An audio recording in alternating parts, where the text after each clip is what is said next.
Fala galera, bom, parece que a frase bandido bom é bandido morto nunca foi levada tão a sério, tão ao pé da letra igual nessas últimas semanas. Pra quem tomou um porre na virada do ano e só acordou hoje, aconteceram 2 massacres em 2 presídios do Brasil alguns dias atrás. 87 pessoas foram assassinadas e isso acordou as feras das redes sociais. Bandido bom é bandido morto! Então aqui vai a minha breve opinião sobre esse assunto. Uma das grandes falhas de raciocínio que eu venho observando nas pessoas ultimamente é o excesso da parcimônia nas análises sociais. E eu vejo isso acontecendo em todas as vertentes ideológicas, na esquerda, na direita, na anarquista. Sinceramente, cara, da forma como eu vejo as pessoas falando sobre as coisas, parece que a vida é uma linha extremamente bem marcada que basta você andar nela ali direitinho que tudo vai acontecer perfeitamente bem. 2 mais 2 é igual a 4, porra. Acabou. 2 mais 2, 4, porra. Mas infelizmente a sociedade não funciona assim, cara. Se a gente for aplicar isso a sério, a gente vai ver que 2, na verdade, pode ser 3.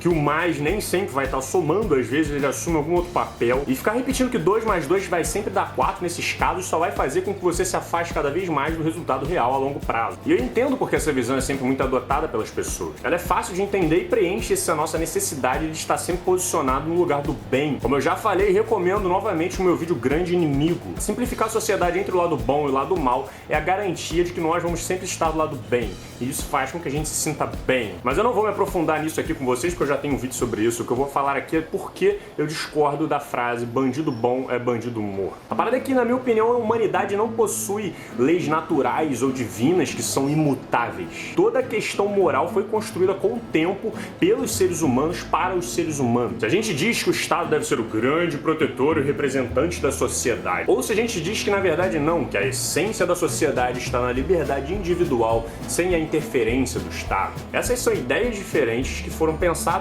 por filósofos diferentes que viveram no contexto de suas épocas. Então, se a gente quiser legitimar a ideia de que qualquer pessoa que cometer um crime deve morrer, a gente pode fazer isso. Você entendeu bem o que eu falei? Eu disse que a gente pode fazer isso. Se a gente quiser legitimar que qualquer imigrante aqui no Brasil deve morrer, a gente pode. Que qualquer bebê recém-nascido, que qualquer cristão ou ateu, a gente pode. Somos nós que decidimos o que é certo e o que é errado na nossa sociedade. Mas é claro que, como o nome sociedade já diz, a gente depende da aprovação social. Você não pode decidir que matar mendigos é legítimo e sair na rua tacando fogo em todo mundo. Na verdade, você até pode fazer isso, só que você provavelmente vai ser preso porque você está indo contra a moral que o seu país prega. Então, se a gente quiser legitimar o assassinato de mendigos na rua, a gente vai precisar de apoio popular, vai precisar de representantes no governo que iriam produzir um texto sobre isso e tentaria aprovar esse texto. E se o projeto fosse aprovado, isso esbarraria em um outro problema: a política internacional. A parada é que vidas humanas não é mais um assunto que cabe exclusivamente a um país. Se a gente resolve aprovar uma lei de execução de muçulmanos no Brasil, os países vizinhos inteiros provavelmente vão reagir a isso. Vão cortar acordos comerciais, vão parar de se relacionar positivamente com o Brasil, e dependendo do caso pode até rolar algum tipo de intervenção direta na nossa política. Ah, Slow, até parece, cara, olha aí a China matando um monte de gente, Cuba matando, a Europa atacando bomba no Oriente Médio. Ninguém tá nem aí pra esse negócio de vidas humanas, não, cara. Sim, de fato, a gente tá se matando o tempo todo, mas a parada é que a gente reconhece que isso não é algo bom. E isso é extremamente importante, cara. Eu acredito que hoje a maior parte das pessoas rejeitem assassinatos alheios pelo mundo. Se a gente tivesse o controle total disso, acho que todo mundo optaria por ninguém tá se matando por aí, né? E essa noção global de que nós devemos valorizar a vida humana, de que ninguém tem o direito de tirar a vida de outra pessoa, que todos têm direito à vida, isso é extremamente recente na nossa história. Certamente essas ideias já haviam sido propostas anteriormente. A Carta Magna, escrita em 1215, já propunha regras sobre a vida humana. Mas foi só lá pelo século XVIII, no Iluminismo, que as ideias de direito à vida começaram a ser mais discutidas e passadas na boca do povo. Foi bastante ignorada na Revolução Francesa. Mas essas ideias, apesar de mais populares e interessantes, não foram levadas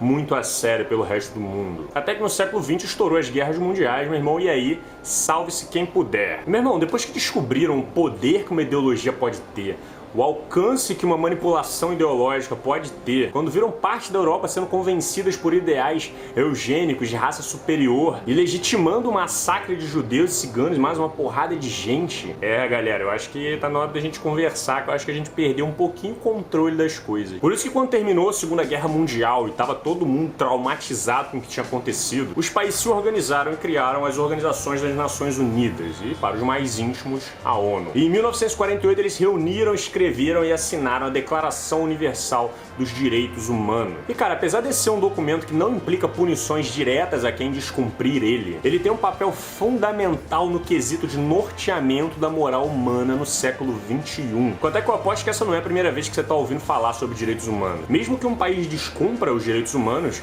isso é escandalizado na mídia internacional e costuma ser bem mal visto pelo mundo. Ou seja, esse documento é um símbolo que representa a base moral do que deve ser legitimado ou não. E a gente deve legitimar a defesa da vida humana acima de tudo. A parada é que a gente pode errar, a gente pode se enganar, a gente pode aprender com os erros, mas uma coisa não muda.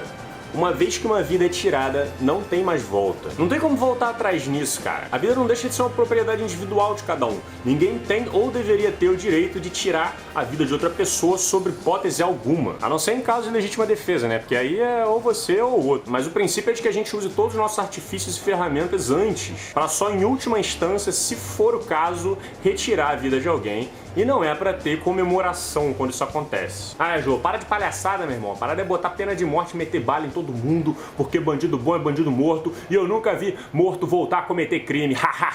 Olha, aí que a gente volta ao pensamento simplista e eu vou explicar o porquê. Eu vou explicar aqui 5 motivos pelos quais eu sou contra a pena de morte, beleza? O primeiro é que já foi demonstrado que o efeito psicológico de saber que você vai morrer se cometer um crime, ele não funciona a longo prazo. As pessoas meio que acostumam com a ideia e continuam cometendo crime. O segundo motivo é de que a criminalidade não diminui com a pena de morte. Ou seja, a gente tem a sensação de que se a gente começar a matar todos os bandidos, a gente vai ter cada vez menos bandidos na rua. Mas isso não acontece, porque na verdade as razões para a criminalidade são outras. E os crimes continuam acontecendo. E o terceiro, que eu reconheço ser uma questão pessoal minha e eu não obrigo ninguém a concordar comigo. Mas eu acho que todo mundo tem o direito de mudar. Na moral, eu já fui um completo idiota quando eu era adolescente, cara. Eu pensava, falava e fazia merda pra caralho sobre tudo, cara. E hoje eu sou uma pessoa completamente diferente, cara. E eu espero que daqui a alguns anos eu olhe pra trás e perceba que eu era um completo idiota de novo, né? Melhor olhar pra trás e perceber que foi um idiota do que viver a vida inteira batendo no peito com orgulho da própria estupidez. Por isso eu digo que todo mundo tem o direito de mudar. Por isso eu acho que o ideal seria um método de ressocialização dentro dos presídios, com um acompanhamento sério para ver a reabilitação daquela pessoa, para ver se ela tá apta a viver em sociedade ou não. E para quem quiser saber mais, eu vou deixar linkado aqui um vídeo sobre maioridade penal em que eu falei bastante sobre esse tema. E agora vem a quarta razão que me parece que pouca gente para pensar sobre isso. Mas aqui vai uma pergunta: você confia no Estado brasileiro? Você acha que ele funciona perfeitamente? Você acha que a parte investigativa criminal trabalha com excelência? Então quem te garante que só bandidos seriam punidos com pena de morte? Calma, Gil, calma. Porra, a gente não consegue organizar nem a fila do correio. Imagina se deixar a responsabilidade de quem deve viver ou não nas mãos do nosso sistema investigativo. Você já parou pra pensar nisso, cara? Imagina se você é acusado de um crime que você não cometeu e te colocam no corredor da morte por causa disso. Você acha justo isso, cara? Você ia perder a sua vida, que é sua, por um mal entendido, por uma falha administrativa. Na moral, parece piada isso, cara, mas eu já passei por uma situação na minha vida em que eu morava numa república com outras 5 pessoas e todas elas começaram a achar que eu tinha roubado uma parada lá da casa. E eu não fazia ideia de como me defender, cara, porque sem sacanagem, todas as evidências apontavam pra mim. Eu era o único que tava em casa, eu era o único que tava naquele momento em que a parada sumiu. E eu não faço a menor ideia do que aconteceu com aquela porra, porque eu tenho a consciência limpa de que eu não tive nada a ver com aquilo. E eu saí da situação como ladrão, hipócrita e mentiroso e sinceramente acho que até hoje essas pessoas que moraram comigo acham que eu roubei aquela porra. Aqui pra vocês, ó. Mas a questão é, cara, se fosse um caso criminal, eu poderia estar preso hoje. Então você acha que uma situação dessa não iria acontecer? Ah, mas João, são casos raros. Na maior parte das vezes as acusações são corretas. Cara, na moral, basta você errar uma vez. Você acusou de forma errada uma pessoa e matou ela judicialmente. E a gente acha que isso não vai acontecer até o dia que acontece com a gente. E aí eu quero ver, ó. E pra quem nunca assistiu, eu recomendo muito o filme A Vida de David Gale, que é a história de um americano que foi acusado de estupro seguido de assassinato e foi parar no corredor da morte nos Estados Unidos. Vale a pena assistir. Agora, se o sistema investigativo fosse infalível, digo 100% de acurácia, o que a gente sabe que é totalmente utópico, aí eu até aceitaria algum tipo de discussão sobre pena de morte. Eu ainda seria contra pelos 5 motivos que eu tô dando aqui, mas já daria pra conversar um pouco melhor sobre o assunto. Mas agora pra mim vem o 5º motivo, que na minha opinião é o que bota pra fuder e é o que as pessoas têm mais dificuldade de entender. Ó, presta atenção. Presta atenção. A pena de morte é um passo em direção à legitimação do assassinato. Então vamos lá, cara. Vamos supor que a gente aprove a pena de morte para quem cometer crime hediondo, né? Estupro, assassinato. Por quanto tempo você acha que essa margem vai se manter? Quanto tempo será que a gente precisa ou que tipo de contexto social a gente vai precisar para incluir um delito a mais dentro dessa margem de pena de morte? Tem algumas opções aí, dá pra gente enquadrar alguns outros tipos de crimes, como o crime hediondo, que é o que estão tentando fazer com o tráfico de drogas, ou aprovar a pena de morte para crimes menores, como assalto e roubo. Ah, mas é isso que tinha que estar acontecendo mesmo, Jô. Saiu da linha, mete bala, meu irmão. Tinha nada que tá cometendo crime por aí. Ó, então vamos supor que nesse mundo maravilhoso da galera do bandido bom e bandido morto, todo mundo que comete crime e saiu da linha vai ser colocado no corredor da morte. Aê, agora você falou minha língua, hein, cara? Beleza, mas isso traz dois problemas que talvez você não tenha parado pra pensar. Todos os crimes significa todos, e não só os que você quer enquadrar como crime. Isso que é foda, cara. Quando as pessoas pensam em bandido, elas automaticamente pensam naquele moleque fudido que tá batendo carteira lá no pátio, ou pensam no estuprador maníaco do parque, ou então no político que tá recebendo milhões de propina lá no banco suíço. A gente transforma todo o ódio que a gente sente desses personagens que a sociedade cria e atribui a eles o rótulo de bandido. Mas tem um problema, cara. Pra lei, essa percepção individual não funciona. Bandido não é só quem você aí no conforto da sua cadeira em casa pensa que é bandido. Bandido, por definição, é quem infringe a lei. Você quer ver bandido morto? Então, vamos lá. Sabe aquele pastor lá que diz que cura as outras pessoas com poder divino? Artigo 283 do Código Penal. Charlatanismo é crime. Pena de morte! Você já escreveu alguma coisa na carteira do colégio ou da faculdade?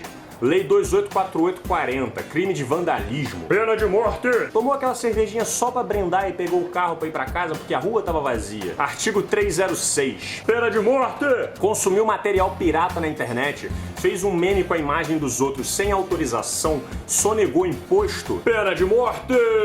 Pô, Jô, mas pera aí, cara, aí tu tá distorcendo a porra toda. Eu tô falando de estuprador e assassino, cara. Ah, mas então não é qualquer bandido que é bom morto, né? São só alguns. Sabe quantos presidiários foram assassinados lá em Roraima eram estupradores ou assassinos? 10 dos 31 que morreram. Dos outros 21 que morreram, a maioria estava pagando por crime de roubo e tráfico de drogas. Eu pretendo fazer um vídeo sobre isso. Então, na sua opinião, esses 21 aí deveriam ou não ter morrido? Esse que é o problema, cara. As pessoas quando falam esse negócio de bandido bom e bandido morto, elas não estão falando só de assassino ou estuprador. Elas estão falando de todo mundo que elas não gostam e cometem crime. Porque se você repete isso indiscriminadamente, sem ter uma boa definição do que é bandido ou uma proposta de logística para como a nossa polícia e a política ia atuar nesses casos, você simplesmente está querendo limpar a sociedade dos elementos que você não gosta. Mas é sempre bom lembrar para essa sociedade maniqueísta de que você também faz parte do problema. Você provavelmente também comete crimes e, para a lei, você se enquadra perfeitamente como bandido, independente do que você pense. E se você quer uma sociedade onde o bandido bom é bandido morto, meu irmão, então é melhor você já ir entrando na fila porque ela é longa. Isso sem contar que se a gente banaliza a pena de morte, o que não vai faltar vai ser nego forjando o crime pra mandar os outros pra vala, pagando propina pra enquadrar alguém e por aí vai. E agora entra no segundo problema que eu mencionei, que pra mim é o mais importante de todo. A sociedade não pode se acostumar com o assassinato. Como assim se acostumar com o assassinato, Slow? Por exemplo, se eu chegar e der um tiro em alguém na sua frente, pá! Eu acredito que vai ser uma experiência bizarra pra você, você provavelmente vai ficar traumatizado por um tempo. Mas você acha que essa reação acontece com todo mundo? Ou que ela sempre aconteceu? É claro que não. É porque a nossa sociedade, ou melhor, a classe média, não tá tão acostumada com assassinato. A gente repudia isso. Agora, se você crescer vendo a galera se matar o tempo todo, se você vê a polícia subir no morro e dando tiro em todo mundo, o pessoal dando tiro na polícia, você acaba crescendo se acostumando com essa ideia da morte. E aí você pegar uma arma lá na rua e atirar alguém fica muito mais fácil. E olha só, presta atenção. Eu não tô defendendo o assassino. O que eu tô dizendo é que o meio em que a gente vive pode influenciar muito a forma da gente lidar com as coisas ao nosso redor. Até que antigamente na Idade Média a galera pegava uma espada, enfiava na garganta da outra pessoa e tava de boa. A galera botava uma fogueira na praça pública com uma mulher dentro e todo mundo ia lá pra assistir, igual a sessão da tarde. E você acha que isso traumatizava as pessoas, cara?